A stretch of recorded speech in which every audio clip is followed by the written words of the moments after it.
Srila Prabhupada ki jai. So welcome to the third part of this first chapter from the book Easy Journey to Other Planets. So far we have seen in the past two sections of the first chapter how Srila Prabhupada presents or spoke about there is the material world and an anti-material world, as scientists have also agreed. Prabhupada gradually goes to explain that the scientist has some misunderstanding in the sense they consider the anti-material particle to be some other kind of matter only. Srila Prabhupada slowly begins to mention the anti-material particle indicates spiritual existence, which indicates a spiritual world which is made of that existence, which indicate a supreme Lord, and that supreme Lord is Krishna. He built it up progressively. So let us continue reading. The nature of the material world is destructive, right? It will always destroy because we read earlier about the nature of the spiritual world. According to Bhagavad Gita, there is some partial truth to the assumption of the physical scientist that there is annihilation of the material and anti-material worlds when they chance to clash. So here Prabhupada is saying that, remember in the beginning, there's three postulations of the scientists.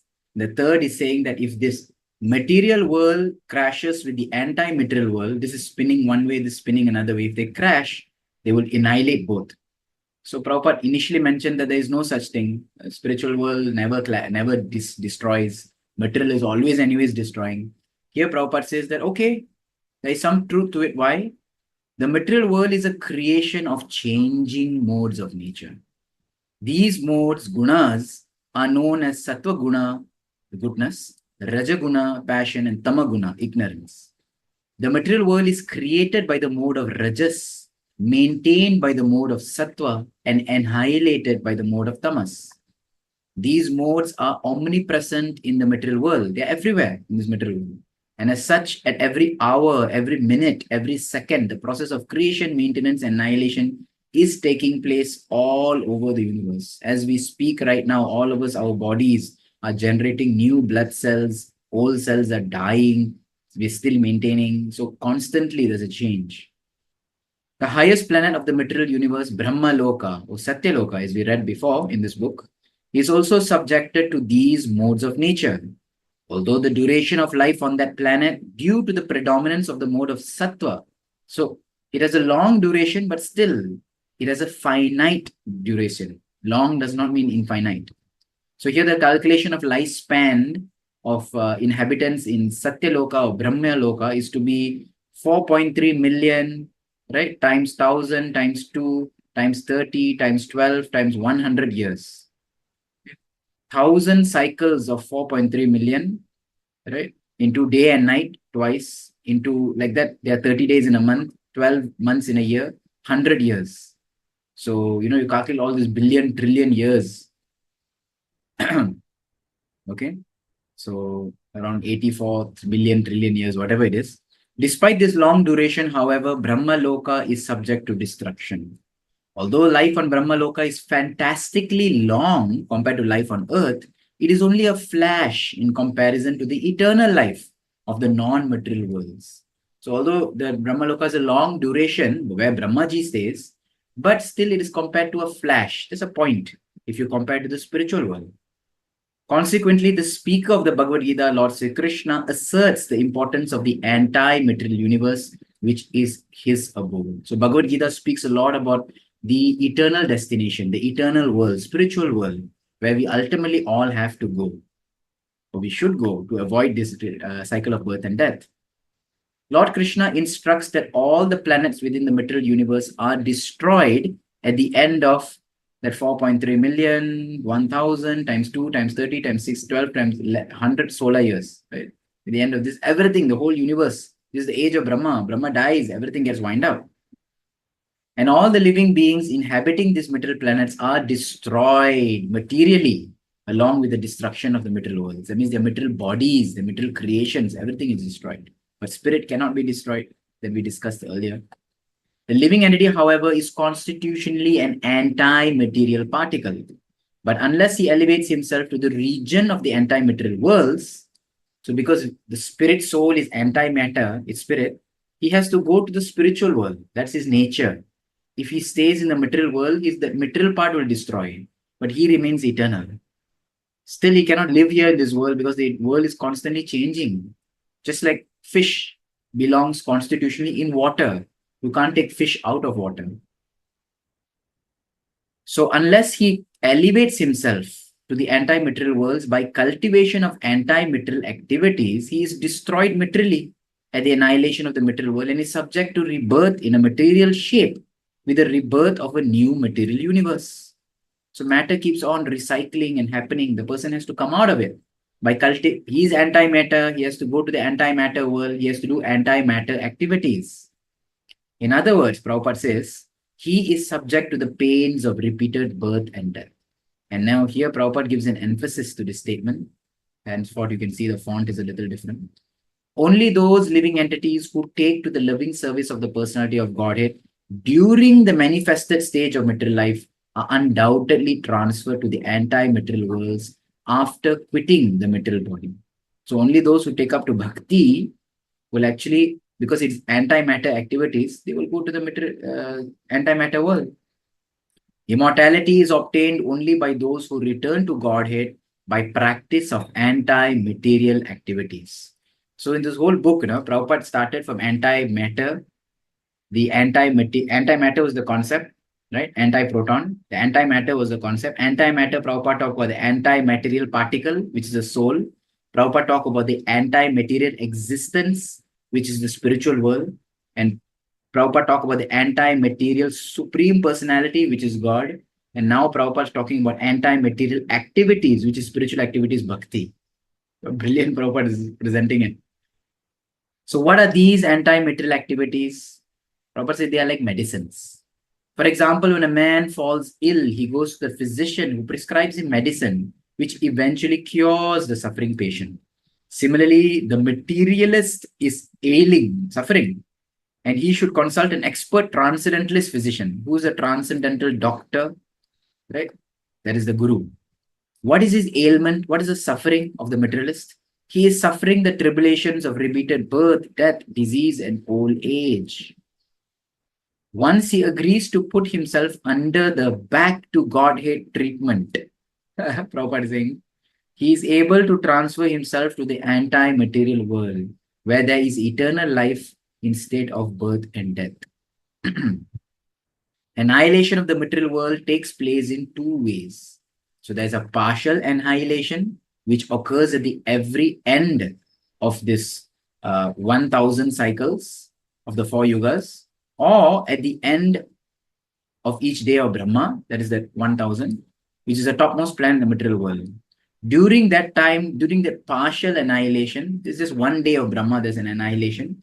The topmost planets such as Brahma Loka are not annihilated, but at the duration of 4.3 million, 1000, 2, 30, 12, and 100, this is the entire duration of Brahma's entire life. When Brahma dies, the entire material cosmos dies, winds up, but again it's created.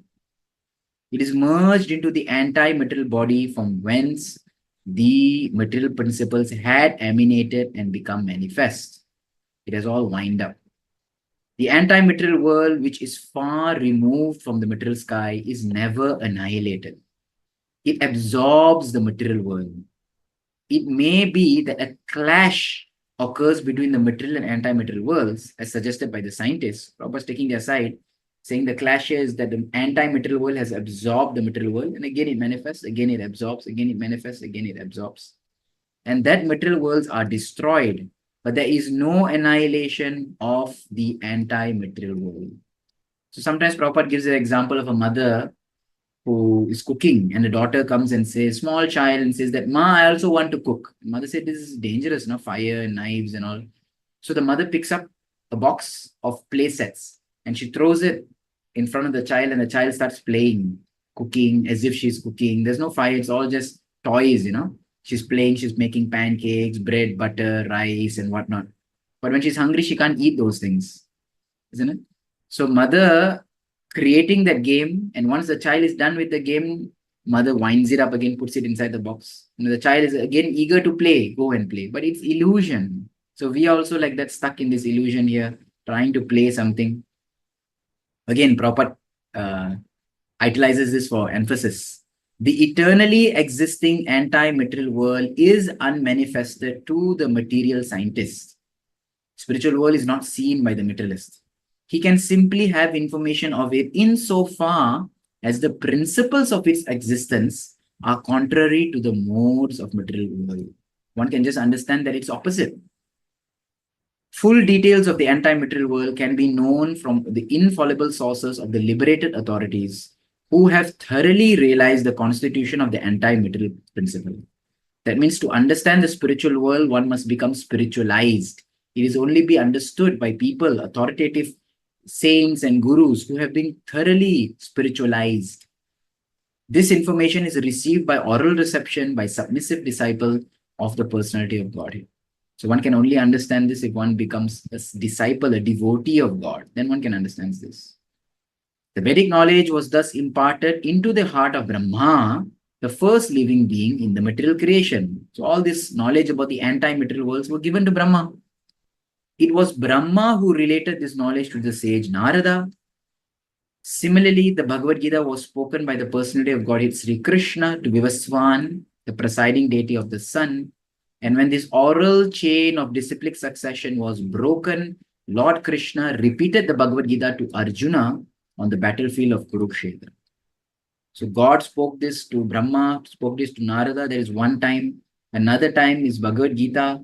Another time is when Krishna spoke this to the sun god, Vivaswan, spoke to Manu. And now again, Krishna is speaking this knowledge to Arjuna. So this is the different means. Right? Again and again, the Lord comes to re-establish the message. Because that's the nature of material world. Things get destroyed, covered up. At that time, Arjuna took the role of a disciple and a student in order to receive transcendental knowledge from Shri Krishna. In order to drive out all misgivings which the gross materialists of the world may have, Arjuna asked all relevant questions and the answers were given by Krishna so that any lame man can understand them. Only those who are captivated by the glamour of the material world cannot accept the authority of Sri Krishna. So one has to be very simple at heart. If one is so much materialistic, one cannot understand the message of the Bhagavad Gita. One has to become thoroughly clean in habit and heart before one can understand the details of the anti-material world. So to understand something spiritual, one should also have spiritualized senses to understand it. Right? Just like if a person has normal 20/20 vision, then he can see things as they are. But if a person has some defect, colorblind or something, whatnot, then he may see things a little differently. So similarly, for us to see the material world, one has to become spiritualized. And spiritualized means heart becoming clean. Clean of what? Clean of all the dirt of the enemies of the heart, lust, anger, greed, so on and so forth.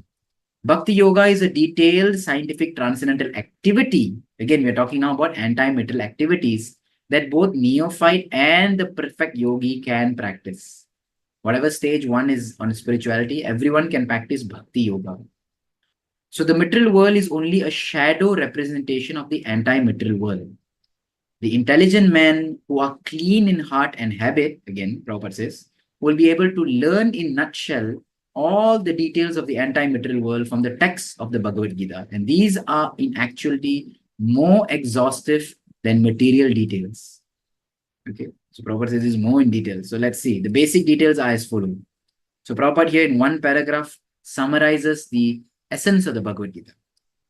The presiding deity of the anti-material world is Sri Krishna, who exists in his original personality as well as his many plenary expansions, like his associates and whatnot. This personality and his plenary expansions can be known only by anti-material activities, commonly known as Bhakti-yoga or devotional service. The personality of Godhead is the supreme truth, and he is the whole anti-material principle. The material principle as well as the anti-material principle is an emanation from his person. We saw this in earlier reading. Supreme Lord has para and apara shaktis. He is the root of the complete tree. When water is poured onto the root of the tree, the branches and leaves are automatically nourished. And in the same way, when Sri Krishna, the personality of Godhead, is worshipped, all details of the material world are enlightened And the heart of the devotee is nourished without his having to work in a materialistic way. This is the secret of Bhagavad Gita. Just by worshipping the Supreme Lord, one gets all satisfaction and all peace. So he continues, the process of entering into the anti-material world differs from materialistic processes. The individual living being can very easily enter the anti-material world by practicing anti-material activities while residing in the material world. Okay. So how to enter into this anti-material world? It's different from the current material activities that we are doing. Okay. We can easily enter the anti-material world if we practice the anti-material activities. But those who are truly gross materialists, who depend on the limited strength of experimental thought, mental speculation, and materialistic science, they find great difficulty into entering the anti-material world. So someone who's grossly materialistic, who can only think in terms of the body, the mind, right? They cannot enter into the spiritual world.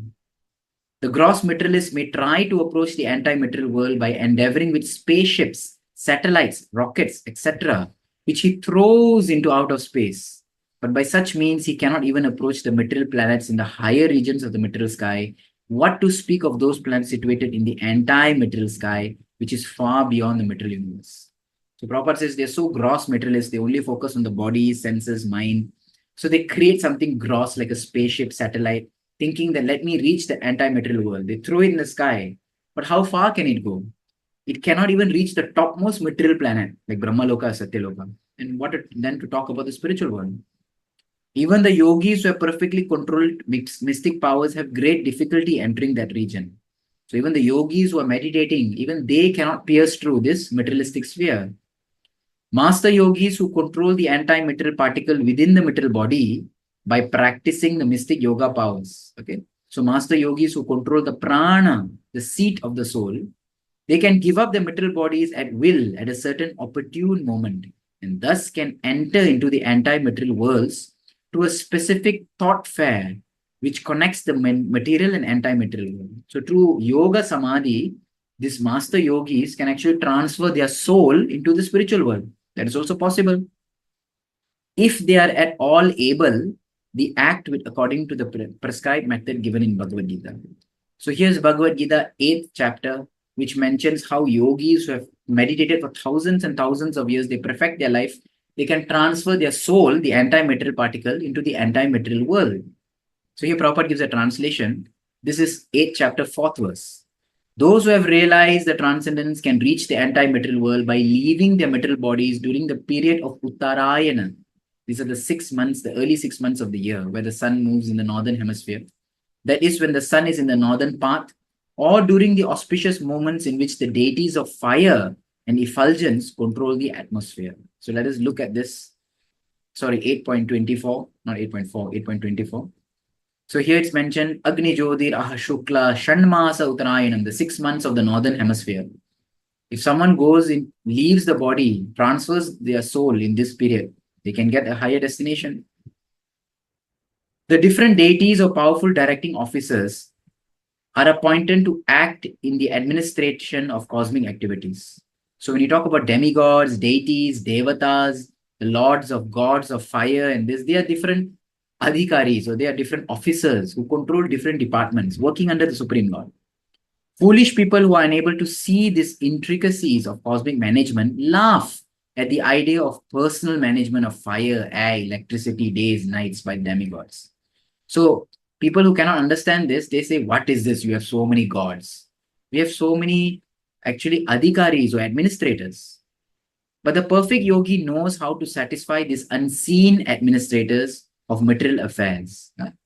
And taking advantage of the goodwill of these administrators, leave their material bodies at will during opportune moments arranged for entrance into the anti-material universe or into the higher planets of the material sky. In the higher planets of the material world, the yogis can enjoy more comfortable and more pleasant lives for hundreds and thousands of years. But life in those planets are not eternal. So if the yogi does not want to go to the anti-material world, he wants to go some higher planets in the material world. He will get some comfort, but again, material, it will end. It will, destroy. Those who desire eternal life enter into the anti-material universe through mystic powers at certain opportune moments created by the demigod administrators of cosmic affair. Administrators unseen by the gross materialists who reside on the seventh class planet known as Earth. So there are 14 layers of planets, right? And we are the middle, which is known as Earth, the seventh planet. Above there's Bhu, Bhuvar, Mahar, Tapar, and so on and so forth. The seventh layer is Earth. So now Prabhupada quotes the next verse after the 8.24. This is 8.25. But those who are not yogis, but who die in an opportune moment due to pious acts of sacrifice, charity, penance, can rise to the higher planets after death, but are subject to return to these planets. Their going forth takes place at the period known as Dhuma, the dark, moonless half of the month, when the sun is on its southern path, right? Dakshinayan. So such pious people also, they leave their body, but still they have to come back. These yogis, they have to take birth again. In summary, the Bhagavad Gita recommends that one adopt the means of devotional service or anti-material activities. So again, we are focused on anti-material activities. Now, Prabhupada in the head will tell what is that. If one wishes to enter into the anti-material world, those who adopt the means of devotional service as prescribed by the expert transcendentalists are never disappointed in their attempts to enter the anti-material world.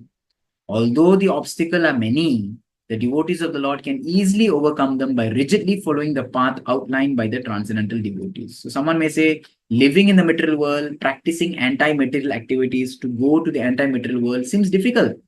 Living in the material world, practicing anti-material activities. Srila Prabhupada says that no, if we follow the right path by the acharyas and guru and sampradaya and shastra, then we can definitely easily overcome this.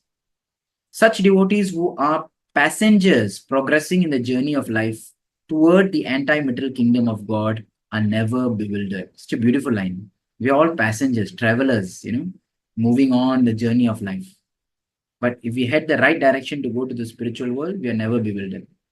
No one is cheated or disappointed when he adopts the guaranteed path of devotion for entrance into the anti-material universe. One can easily attain all the results that are deprived from the studies of Vedas, performance of sacrifices, practices, and penance and offerings of charity simply by the unilateral performance of devotional service, technically known as Bhakti-yoga. Right? So here, Prabhupada is explaining based on the science of the Bhagavad Gita that no one will get disappointment or get cheated by following Bhakti. Bhakti-yoga is therefore the great panacea for all, the great solution for all, and it has been made easy to practice, especially in this iron age, by Lord Krishna himself in his most sublime, liberal, and munificent appearance as Lord Sri Chaitanya. So, Bhakti is even more available in this age because of the mercy of Lord Chaitanya Mahaprabhu, who appeared in Bengal and spread the Sankirtan movement, singing, dancing, chanting the holy names of God throughout India. By Lord Chaitanya's grace, one can quickly pick up the principles of Bhakti Yoga, thus all misgivings in the heart will disappear. The fire of material tribulation will be extinguished and the transcendental bliss will be ushered in. This is the mercy of Lord Chaitanya. Quick access, VIP access to enter into the anti-material worlds. Prabhupada continues to say, in the 5th chapter of Brahma Samhita, there is a description of the variegated planetary systems that is within the material world. So, not sure which shloka, but I assume it's this word to show that the many planets. Goloka namni nijadamni tale chatasya. The highest planet is Goloka Dham. Devi Mahesha Haridamashu Teshu Teshu. Devi Dham is this earth, which is controlled by Durga Devi. Mahesha Dham is Kailasha, where Lord Shiva resides. And Haridham is Vaikunta. Above these three is Goloka Vrindavan. This is what he's saying. Probably. It is also indicated in the Bhagavad Gita that there are variegated planetary systems in hundreds of thousands of material universes. And that all together, these universes comprise only a fraction, 1/4 of the creative energy of Lord. So here it's mentioning that the entire material world is just 1/4 of creation. 3/4 is the anti-material world, spiritual worlds, and only 1/4 is this material world. That too, it has millions and millions of planets. The majority, 3/4 of the Lord's creative energy is manifested in the spiritual sky, which is called as Paravyoma, the spiritual sky, or the Vaikuntha Loka.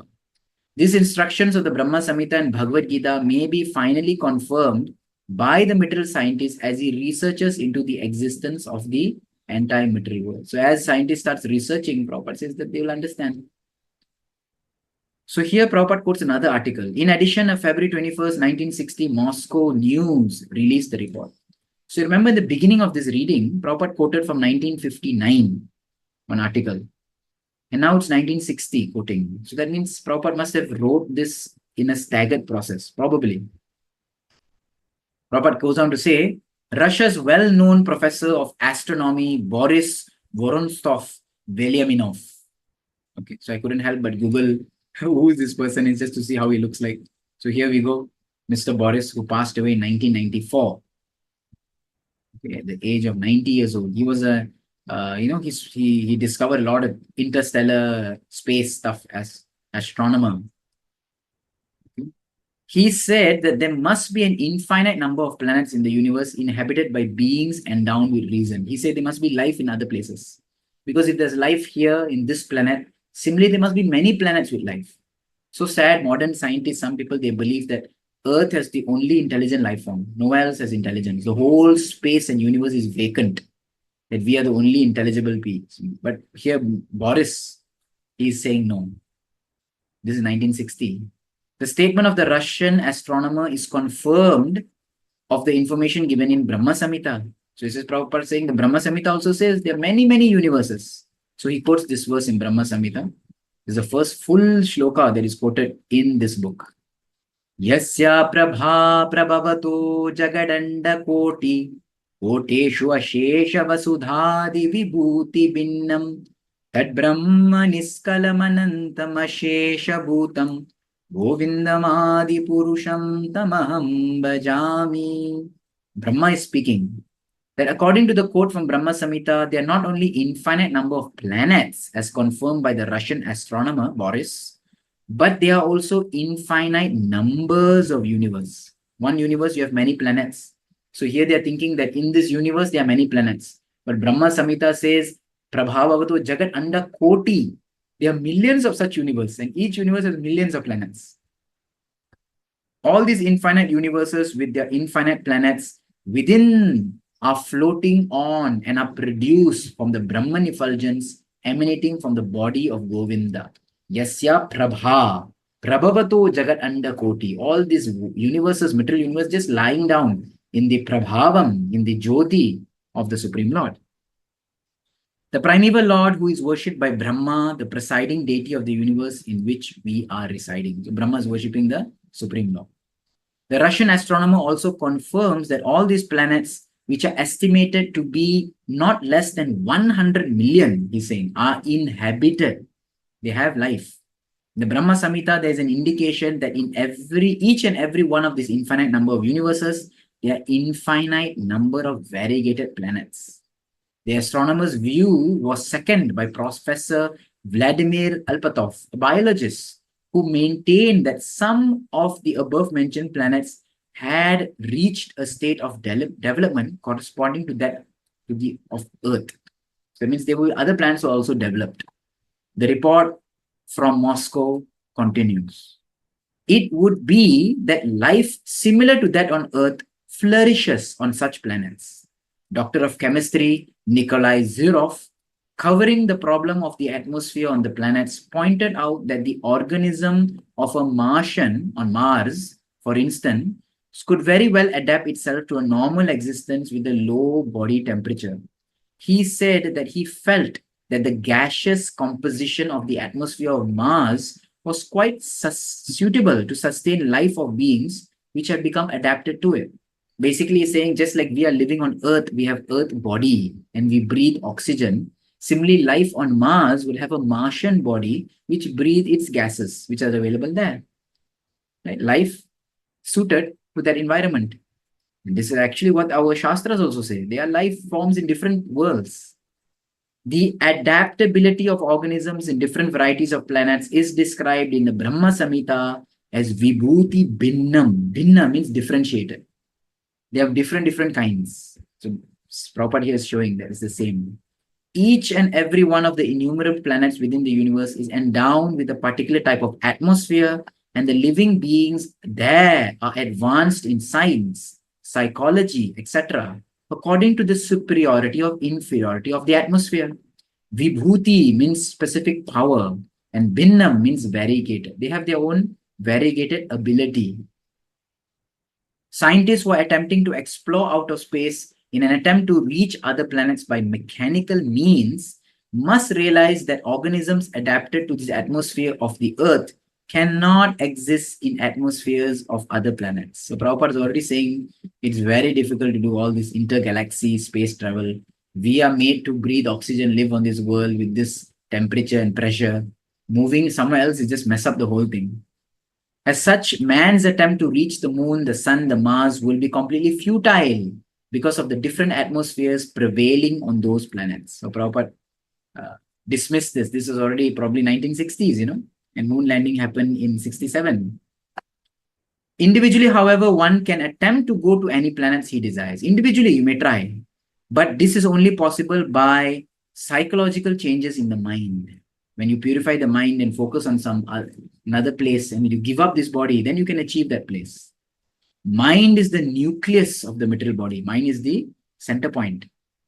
The gradual evolutionary progress of the material body depends on the psychological changes within the mind. How the body develops depends on the mind. It's very true. Therefore, sometimes you see people who have Down syndrome, autism, they may develop their limbs differently because the mind may be not very much developed. Right? So the gradual evolutionary process depends on the psychological changes of the mind. The change of the bodily construction of a worm into that of a butterfly, and in modern medical science, the conversion of a man's body into that of a woman, or vice versa, are more or less dependent on psychological changes. So here Prabhupada is talking about transitioning. Nowadays it's so common, gender transitioning. So in 1960s, it was also happening. A person born in a man's body, but he feels like a woman. He talks like a woman, acts like a woman, feels like a woman. So he wants to change the body also, like to be like a woman. So it's all the situation of the mind. You are where your mind is, as they say. The mind is the index, right? The face, the index to the mind. So understanding the mind's condition, everything else matter changes. In the Bhagavad Gita, it is said that if a man at time of death concentrated his mind upon the form of the personality of Godhead Sri Krishna, the mind is absorbed in spirituality, while doing so relinquishes his body, he at once enters into the spiritual existence of the anti-material world. This means that anyone who trains the mind to turn from matter to spiritual form of the Godhead by performance of the prescribed rules of devotional service, which are the anti-material activities, can easily turn to the kingdom of God in the anti-material sky. And there is no doubt. So Prabhupada is not directly telling us what the anti-material activities are yet, but he's just building up the importance of practicing these anti-material activities. And in the same way, if one desires to enter into any other planet of the material sky, he can go there just after quitting the present body, i.e. after death. Thus, if someone wants to go to the moon, to the sun, to the Mars, he can do so simply by performing acts for that purpose. Right? Bhagavad Gita confirms this statement in the following words: that upon when a person meditates at times of death, quitting his body, absorbed in the thought thereof, that particular thing he attains after death. Right? So whatever one remembers at the time of living, at the time of death, that he will attain without doubt. Maharaj Bharata, now an example comes in Srimad Bhagavatam, a story. Maharaj Bharata, despite a life of severe penances, thought of a stag or a deer at the time of his death, and thus became a stag after death. Stag is male, deer is female. Anyways, however, he did retain a clear consciousness of his past life and realized his mistake. So whatever one remembers at time of living, at time of death, one shall attain without fail. Yam yam vapi smaran bhavam tajante ante kalevaram tam tam evaiti kauntaya sada tad bhava bhavita. That's the translation of this. It is important to realize that one's thoughts at times of death are influenced by actual deeds one performs during lifetime. So he said how to control the thought. The thoughts at death are controlled by how one has lived one's life. Just like you see some people, they talk in their sleep. It's all the whole day's activities that they just start to murmur and babble at sleep. So similarly, death is also like that. It's like the examination, how we have prepared throughout life. That is how we'll write the paper at death. In Srimad Bhagavatam, 3rd Canto, chapter 32, the process of entering the moon is described. So here, there's some descriptions. Materialistic minded men who have no information of the kingdom of God are always mad after material acquisition of wealth, fame, and adoration. Such men are interested in the progressive wheel of their particular family unit for their own self-satisfaction, and are also interested in the progress of social and national welfare. They're interested in materialistic things, family, nation, society. These men attain their desired objects by material activities. So this is one class of men. They are mechanically engaged in ritualistic discharge of prescribed duties and are consequently inclined to sacrifice the pitas, the forefathers, or bygone forefathers, and controlling demigods by performing sacrifices prescribed by the revealed scriptures. So these materialistic people, they are only worried about their own sustenance, family, relatives, nation, and therefore they do some ritualistic activities, some punya karma, which are given in Shastras, trying to please the demigods. Addicted to such acts of sacrifice and ceremonial observance, such souls enter into the moon after death. So pious people who are religious, right? Religious is not spirituality. Religious means they have also selfish. They want something. They want a good existence. So people who are religious, just being religious, following Shastras without bothering about God, they enter into the Chandraloka. When thus one is promoted to the moon, he receives the capacity to enjoy the drinking of Somaras, a celestial beverage. The moon is a place where the demigod Chandra is the predominating deity. The atmosphere and amenities of life there are far more comfortable and advantageous than those on earth. But still it's material. It's like, you sit in second class, economical class, or you sit in first class. Ultimately, everyone is moving, but you just get better facilities. After reaching the moon, if a soul does not utilize the opportunity of promotion to higher, better planets, he is degraded or forced to return to Earth or a similar planet. However, materialistic persons, although they may attain the topmost planetary system, are certainly annihilated at time of the cosmic manifestations dissolution. So even if such materialistic person enters into the higher planets, he is still destroyed, right? So here are all the texts which Prabhupada is speaking about. He is still destroyed because the material world is due to destruction. So again, we will stop here and continue this reading again in the future sessions. Srila Prabhupada ki Jai.